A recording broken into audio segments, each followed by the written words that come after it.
हर समय सोचने वाले लोग ये ज़रूर सुने। बहुत पुरानी जापान की बात है।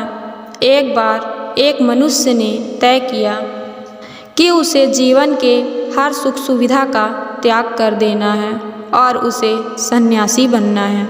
यह सोचकर वह अपने गुरुजी के पास गया और कहा, मुझे सन्यासी जीवन जीना है। गुरु ने पूछा, क्या तुम सच में सन्यासी बनना चाहते हो?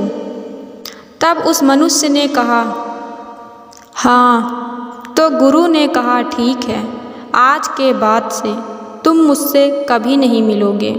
जब मुझे लगेगा कि मुझे ज़रूरत है, मैं खुद तुझे बुला लूँगा। इस आश्रम में 600 से ज़्यादा सन्यासी हैं। तुम्हें भी उनके तरह ही रहना है। मनुष्य ने कहा, ठीक है, और वह वहाँ से जाकर एक बंद कमरे में बैठ जाता है। फिर उसे चावल कूटने का काम गुरुजी ने दिया। वह हर दिन 600 सन्यासियों के लिए चावल कूटता। जब थक जाता तो वहीं सो जाता और फिर सुबह वापस उठकर चावल कूटता। उसे लगता था कि गुरुजी को जब उसकी ज़रूरत होगी वह खुद उसे बुला लेंगे। वह व्यक्ति उसी इंतज़ार में रह गया।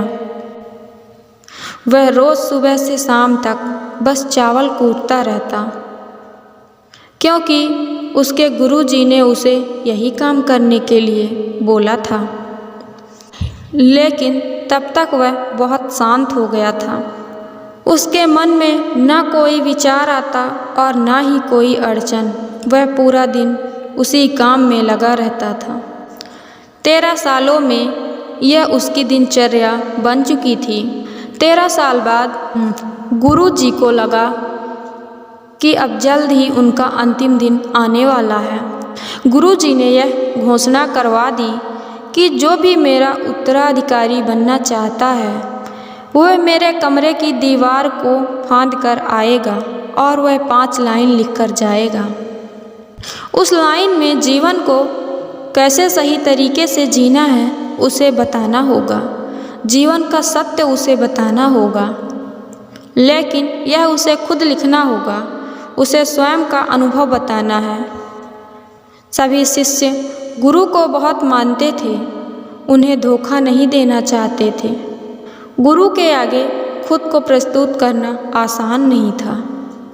हिम्मत तो सभी शिष्यों में थी, लेकिन यह काम कोई करना ही नहीं चाहता था। उन्हीं शिष्यों में से एक बुद्धिमान शिष्य ने कर दिखाया। उसने दीवार फांदकर कमरे की दीवार पर 5 लाइन लिख दी, जिसमें लिखा था कि मन एक दर्पण की तरह है जिसमें धूल जम जाती है। उस धूल को साफ कर दो, सत्य का अनुभव हो जाएगा और सत्य मिल जाएगा। जब सुबह गुरुजी उठे तो देखा और बोले, यह किस मूर्ख ने लिखा है? मेरी दीवार खराब कर दी, उसे पकड़ कर लेकर आओ। लेकिन वह बुद्धिमान व्यक्ति रात में ही लिखकर भाग गया था, क्योंकि उसने जो लिखा था वह उसके विचार नहीं थे। उसने लिखने के बाद अपने दोस्तों से कहा था, अगर गुरुजी को यह शब्द पसंद आ जाए तो मेरा नाम बता देना, लेकिन अगर वे गुस्सा हो जाएं तो उन्हें मेरा नाम और पता मत बताना। सब परेशान हो गए। सभी लोगों को लगा कि इतने सुंदर शब्द तो हैं।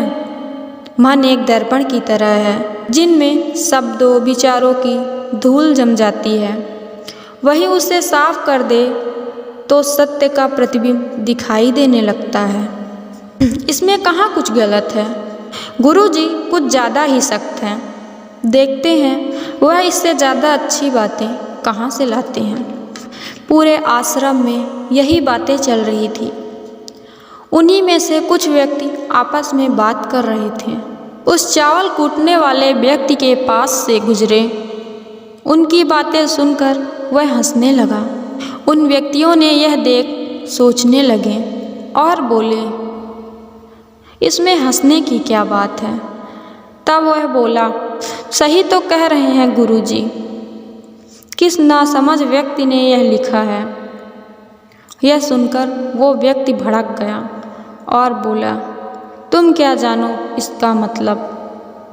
इतने सालों से बस चावल ही कूट रहे हो, तुम्हें शास्त्रों के बारे में क्या पता।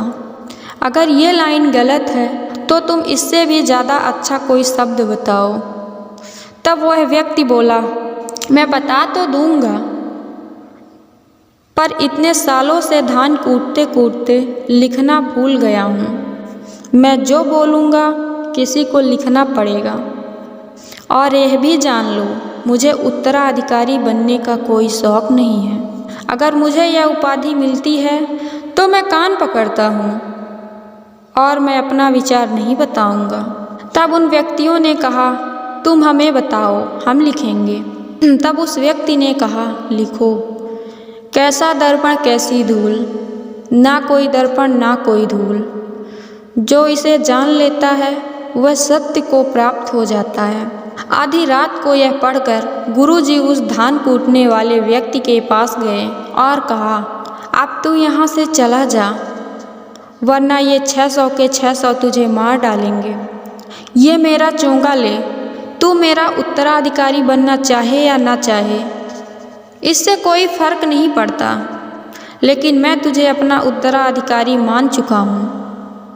अगर यह बात उन सब लोगों को पता चल गई तो वह सहन नहीं कर पाएंगे कि एक धान कूटने वाला व्यक्ति उत्तराधिकारी कैसे बन गया।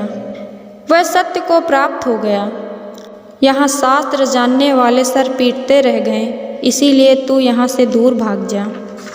अतः एक बार गौतम बुद्ध ने अपने शिष्य से कहा था, जब तुम्हारे मन में भी विचार आना बंद हो जाए, उस दिन तुम सत्य का अनुभव करोगे, खुद को ब्रह्मांड समझ पाओगे, और यही बुद्धत्व प्राप्त का पहला कदम है। मन को शांत करने का पहला तरीका जो बोधि ग्रंथों में बताया गया है वह यह है कि अपने विचारों पर काम करना। आपके मन में क्या चल रहा है उसे समझना, ना कि अपने विचारों को कहीं भी दबाना। ऐसा करना गलत है। मन भटकेगा, बार बार भटकेगा, लेकिन जब भी आपको ऐसा लगे आप तुरंत अपने शब्दों का निरीक्षण करना शुरू कर दें। आप खुद कुछ समय बाद नोटिस करेंगे, आप अपने विचारों को लंबे समय तक समझेंगे। हर तरह के अच्छे बुरे विचार आपके मन में आ रहे हैं, लेकिन आप उसके साथ किसी भी प्रकार की छेड़खानी नहीं करेंगे। एक समय आने पर खुद के विचार पर आराम से काबू कर लेंगे। आपके आने वाले कल या बीते कल की चिंता ना करें, अपने वर्तमान में जियो। जो अभी इस समय आपके सामने है, अपना ध्यान केंद्रित करना चाहिए।